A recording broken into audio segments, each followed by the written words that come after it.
Hey guys! Welcome back to my vlog. For today's video, samahan niyo ako sa isang typical day in my life. Hindi siya super fancy or aesthetic, pero real life to. Chores, responsibilities, at syempre study. So tara, let's go!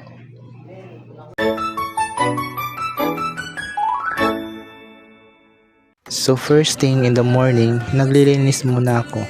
Hindi pwedeng tamad-tamaran dahil mas masarap sa pakiramdam kapag malinis ang paligid. Habang nagwawalis ako, iniisip ko na rin yung mga task ko for the day. For me, cleaning is not just a chore. It's always a way to clear my mind. Parang habang nawawala yung alikabok, nawawala rin yung stress.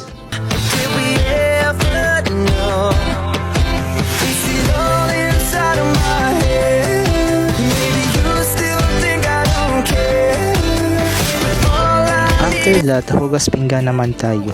Yes guys, part talaga ng routine ko to. Kahit minsan nakakatamad, iniisip ko na lang na it helps me become more responsible. Plus, ang satisfying tignan kapag makintab na yung plates. Life lesson, small tasks matter. Kahit simpleng panghugas ng pinggan, it teaches discipline and patience.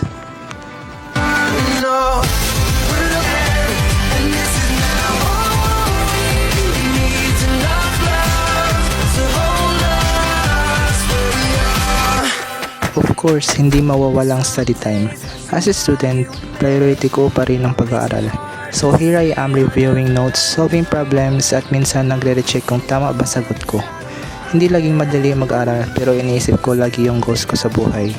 Lahat ng effort ngayon, investment ko para sa future.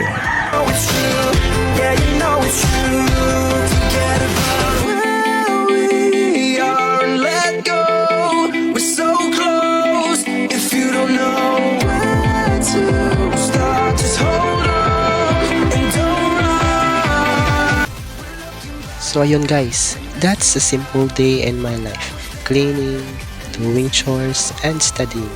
Hindi man siya excited tulad ng ibang vlogs, pero ito yung reality ko. Proud ako doon. Remember, productivity doesn't always mean big achievements. Minsan, nasa small responsibilities lang yan na ginagawa natin sa araw-araw. If you enjoyed this video, don't forget to like, share, and subscribe. See you on my next video. Bye!